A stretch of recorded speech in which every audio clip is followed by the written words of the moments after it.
Hello students, अब हम question solve करते हैं जेईई एडवांस 2022 का। क्वेश्चन क्या है, बीटा मेरा गिवन है, लिमिट एक्स टेंड्स टू 0 है और आपके वैल्यू दिया हुआ है तो 6 बीटा की वैल्यू निकालनी है। अब ये देखो, x के प्लेस पे आप 0 डाल दो तो ये आपका क्या हो जाएगा, ये आपके होंगे e की पावर 0 क्या हो गया 1, और ये क्या हो गया आपका 1 माइनस 0 हो गया तो ये आपका 1 हो गया। फिर आप ये देखिए आपका क्या हो गया, ये हो गया 1 और 1 माइनस 1 हो गया और ये भी आपका हो गया 0 और नीचे भी देखिए आपका 0 हो गया, यानी क्या होगा 0/0 हो गया। तो चलिए इसी क्वेश्चन को सॉल्व करने के लिए जो फॉर्मूला यूज करेंगे जरा उसके बारे में बता देता हूं आपको। पहला देखिए क्या हो गया आपका e की power x minus 1 upon x है तो हम लिमिट x 0 क्या लिखते हैं 1। तो सिमिलरली x की पावर क्यूब हो गया तो माइनस 1 अपॉन क्या हो गया x क्यूब, तो लिमिट x 0 क्या हो जाएगा 1। अब नेक्स्ट देखिए, अब यहाँ देखिए एक फॉर्मूला और मैं लिखता हूँ 1 प्लस एक्स की पावर n है तो ये मेरा क्या होगा, हम क्या लिखते हैं बाइनोमियल थ्योरम में nc0, फिर क्या लिखते हैं nc1x,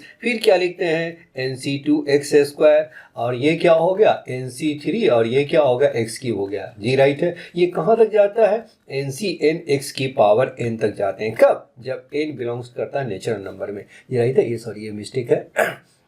अब ये देखिए, अब ये आपका n मेरा रेशनल नेचुरल नंबर ना हो, क्या हो रेशनल नंबर हो, ये क्या है आपका रेशनल नंबर है। तो उस केस में आपको जो फॉर्मूला यूज करना है 1 प्लस एन एक्स प्लस क्या होगा n minus 1/2 factorial x square n minus 1 n minus 2 upon 3 factorial into x cube, और ये कहाँ तक जाती है टिल इंफिनिटी तक जाती है। बस इस फॉर्मूला को आपको याद है तो क्वेश्चन आपका बन गया। यहाँ आपको क्या कर देना है, यही फॉर्मूला आपको यूज करना है। अब ये देखिए, अब इसे हम कैसे लिखते हैं, आपका ये मेरा हो गया आपका e की पावर एक्स क्यूब और ये क्या है -1, ये हो गया -1 और ये -1 किया तो मैंने क्या करेंगे इसको प्लस भी करेंगे, और ये आपका प्लस और ये आपका कितना हो गया 1 माइनस एक्स क्यूब का पावर हो गया 1/3 हो गया। फिर आपका कितना हो गया 1 माइनस एक्स स्क्वायर का पावर 1/2 और ये हो गया -1 और ये क्या है साइन एक्स, और इसका मैंने क्या किया सबका सेपरेट कर दीजिए,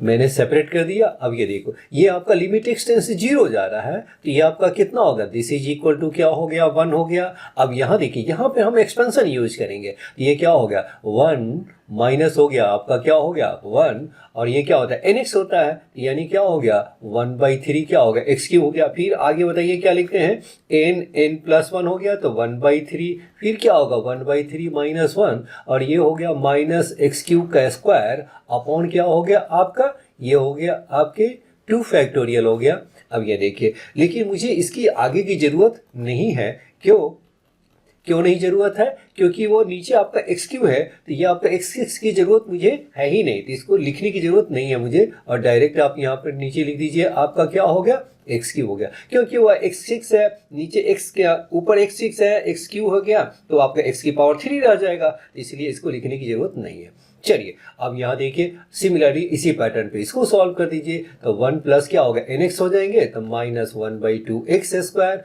और ये हो गया बाकी की जरूरत नहीं क्योंकि x4 हो जाएगा नीचे x क्यूब है तो यहाँ पर ये डाल दीजिए, और ये आपका कितना हो गया sin x/x हो गया। चलिए sin x हो गया, एक x को यहाँ लिख दिया और एक्स स्क्वायर को यहाँ लिख दिया, लिमिट x 0 डाल दीजिए। अभी देखिए ये आपका 1 और -1 आपके हो गया कैंसिल, ये मेरा 1 कैंसिल तो क्या बचा 1, और ये आपका कितना हो गया प्लस 1/3 और x cube by x cube क्या होगा 1 हो गया, और x की पावर 6 तो जानते हैं तो ये आपका क्या हो गया x6 अपॉन एक्स क्यूब क्या होगा लिमिट x 0 हो जाएंगे, आगे के सारे टर्म्स 0 हो जाएंगे। फिर ये देखिए 1 और -1 कैंसिल तो क्या बचा आपका sin x/x हो गया 1, और ये कितना होगा एक्स स्क्वायर कैंसिल तो ये क्या बचा -1/2 से सॉल्व कर देंगे, ये मेरा क्या होगा 5/6, यानी बीटा मेरा क्या हो गया 5/6, ये मेरा क्या होगा बीटा, तो देयरफॉर क्या हो गया 6 बीटा इज इक्वल क्या हो गया 5 हो गया आपका, तो 6 बीटा इज इक्वल 5 हो गया। ओके थैंक यू, फिर मिलते हैं नेक्स्ट वीडियो में।